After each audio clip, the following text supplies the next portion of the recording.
మనం ప్రీవియస్ క్లాస్లో what is photon energy అంటే ఏంటో చూసాము. ఇప్పుడు మనం ఈ క్లాస్లో వాట్ ఈజ్ మాలిక్యులర్ ఎనర్జీ అంటే ఏంటో చూద్దాం. మాలిక్యులర్ ఎనర్జీ అంటే ఏమిటి, అది ఏ విధంగా వస్తుంది, అసలు మాలిక్యూల్ అంటే ఏంటి, ఫస్ట్ అక్కడి నుంచి మాలిక్యులర్ ఎనర్జీ అనేది ఏ విధంగా వస్తుందో ఇంత ఇన్డీప్గా మనము ఈ క్లాస్లో డిస్కస్ చేస్తామండి. జాగ్రత్తగా వినండి. ఫర్ ఎగ్జాంపుల్ మనం డిస్కస్ చేసేది ఏంటిది, వాట్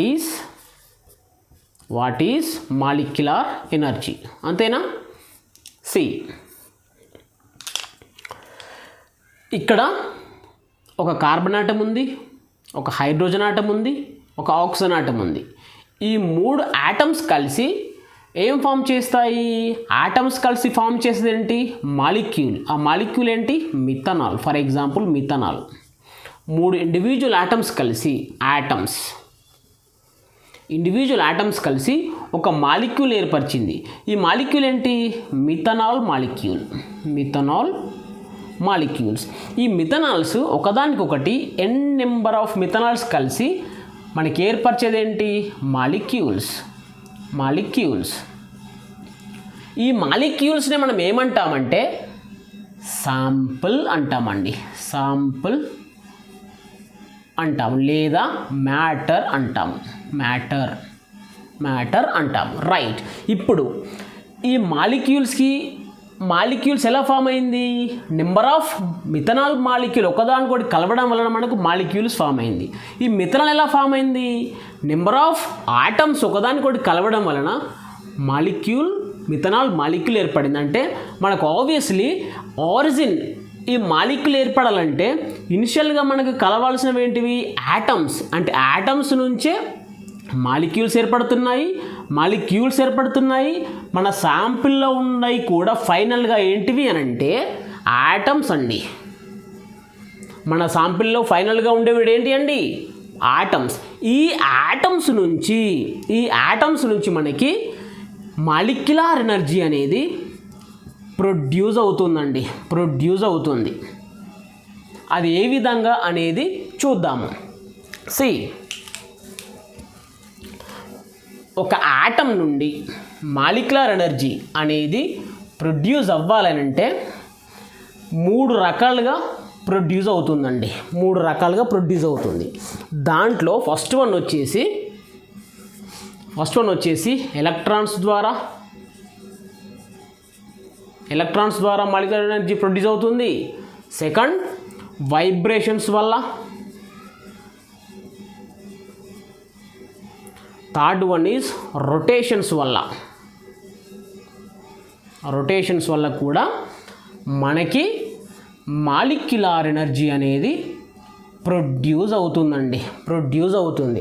అది ఏ విధంగా అవుతుందో ఇప్పుడు చూద్దాం. See, for example this is one atom. ఇది న్యూక్లియస్. ప్లస్ అంటే న్యూక్లియస్. దీని చుట్టూ K షెల్ ఉంది, L షెల్ ఉంది, M షెల్ ఉంది, N షెల్ ఉంది. అంటే this is K shell, this is L shell, M and N shell.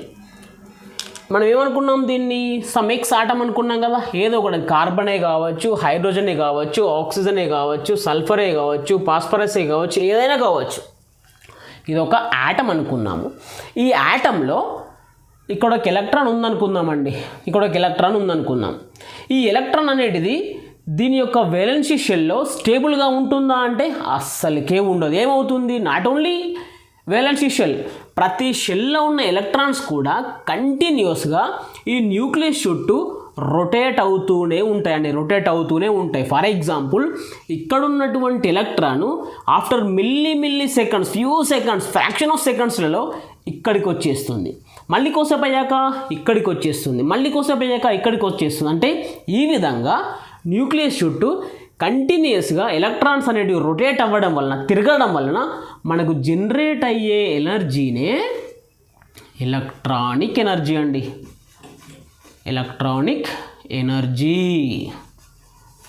అంటే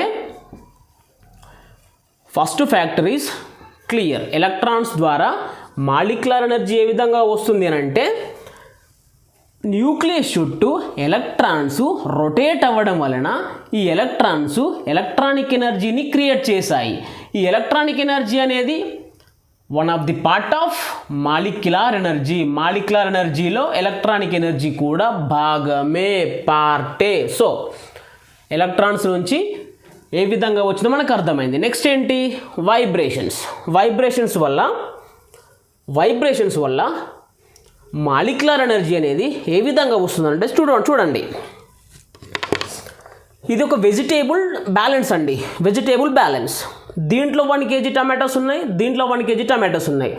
రెండు కూడా స్టేబుల్గా ఉన్నాయి, అంతేనా? ఒకవేళ నేను దీంట్లో 1/2 kg పెట్టాను, దీంట్లో 1 kg పెట్టాను, అప్పుడు ఏమైంది?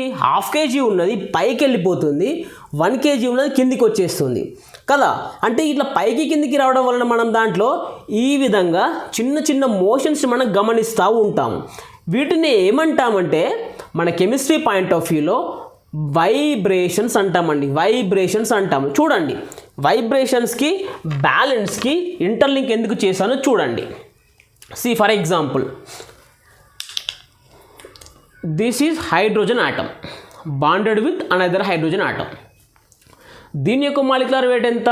1. దీని ఎంత? 1. రెండింటి యొక్క మాలిక్యులర్ వెయిట్ సమానం ఉన్నప్పుడు ఈ బాండ్స్లో ఎలాంటి కదలికలు ఉండవు. కాబట్టి దీని నుండి వైబ్రేషన్స్ అనేటివి ప్రొడ్యూస్ అవ్వవు. సి అనదర్ ఎగ్జాంపుల్ చూడండి. Oxygen bonded with hydrogen. Oxygen యొక్క మాలిక్యులర్ వెయిట్ ఎంత? 16. హైడ్రోజన్ది 1. అంటే దీని యొక్క మాలిక్యులర్ వెయిట్స్లో డిఫరెన్స్ ఉంది కాబట్టి ఏమవుతుంది? తక్కువ వెయిట్ ఉన్నది పైకి వెళ్ళాలి, ఎక్కువ వెయిట్ ఉన్నది కిందికి వెళ్ళాలి, అంతే కదా. సో వీటి యొక్క మాలిక్యులర్ వెయిట్లో తేడా ఉండడం వలన ఈ బాండ్ అనేది వైబ్రేట్ అవుతుంది. ఈ వైబ్రేషన్స్ వలన జనరేట్ అయ్యే ఎనర్జీనే వైబ్రేషనల్ ఎనర్జీ అండి. Vibrational energy. ఓకేనా? రైట్. అంటే మనకి ఎలక్ట్రానిక్ ఎనర్జీ ఏ విధంగా వస్తుందో తెలిసింది, వైబ్రేషనల్ ఎనర్జీ ఏ విధంగా వస్తుందో తెలిసింది. అంటే ఎలక్ట్రాన్స్ వల్ల వచ్చేది తెలిసింది మనకి, వైబ్రేషన్స్ వల్ల వచ్చేది తెలిసింది. నెక్స్ట్ ఏంటి? రొటేషన్స్. సి ఇది న్యూక్లియస్ కదా. ఈ న్యూక్లియస్లో ఏముంటాయి? P for protons, N for neutrons. Protons PROTONS, protons. N for neutrons. Protons మరియు న్యూట్రాన్స్ దీని యొక్క న్యూక్లియస్లో ఉండి ఏం చేస్తాయి కదా అంటే కంటిన్యూస్గా దాని యొక్క యాక్సిస్ వెంట ఈ విధంగా రొటేట్ అవుతుందండి. ఏంటిది? ప్రోటాన్ రొటేట్ అవుతుంది, యాజ్ వెల్ యాజ్ న్యూట్రాన్ కూడా దాని చుట్టూరుగా అదే ఈ విధంగా కంటిన్యూస్గా తిరగడం వలన ఈ ప్రోటాన్స్ మరియు న్యూట్రాన్స్ రెండూ కూడా జనరేట్ చేసే ఎనర్జీ ఏంటంటే రొటేషనల్ ఎనర్జీ అండి. Rotational energy. సి మనకేమొచ్చేసింది?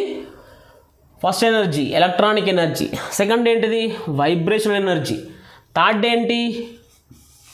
Rotational energy. 3 ఎనర్జీలు: electronic energy, proton energy, vibrational energy. ఈ మూడింటిని కలిపే మనం ఏమంటామంటే మాలిక్యులర్ ఎనర్జీ అంటామండి. మాలిక్యులర్ ఎనర్జీ అంటే nothing but vibrational energy, rotational energy as well as electronic energy.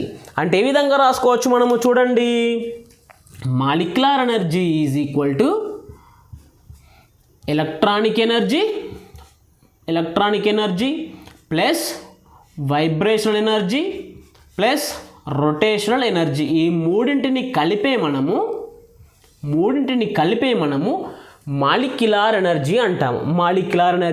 అంటే ఏంటి? మనం ఇక్కడ చూడండి, photon energy interacts with molecular energy, it gives spectrum. Study of the spectrum ఈ స్పెక్ట్రోస్కోపీ. మనకి దీని గురించి చాలా బాగా తెలుసు. అంటే మనకు ఫోటాన్ ఎనర్జీ అంటే ఏంటో తెలిసింది, దాంతోపాటు మాలిక్యులర్ ఎనర్జీ అంటే ఏంటో తెలిసింది. మాలిక్యులర్ ఎనర్జీలో ఏమున్నాయని నేర్చుకున్నాం మనము? Electronic energy plus vibrational energy plus rotational energy 3 ఉన్నాయి కదా, రైట్. ఇప్పుడు ఈ ఫోటాన్ ఎనర్జీ వీటితోటి ఇంటరాక్ట్ అవ్వడం వలన ఏమవుతుందో చూద్దాము. అంటే ఏంటి, మనకి ఫోటాన్ ఎనర్జీ గురించి తెలిసిపోయింది, నెక్స్ట్ మాలిక్యులర్ ఎనర్జీ గురించి తెలిసిపోయింది. మరి మాలిక్యులర్ ఎనర్జీలో 3 రకాల ఎనర్జీస్ ఉన్నాయి. మనం పంపించేదేమో ఒకటే రకమైన ఫోటాన్ ఎనర్జీ. ఏ ఫోటాన్ ఎనర్జీ ఏ ఎనర్జీతో రియాక్ట్ అవ్వడం వలన ఇంటరాక్ట్ అవ్వడం వలన మనకు వచ్చే అవుట్పుట్ ఏంటి, ఆ అవుట్పుట్ని ఏ విధంగా స్టడీ చేస్తాము అనే కాన్సెప్ట్ని మనము నెక్స్ట్ పార్ట్లో నేర్చుకుందాము. ఓకేనా?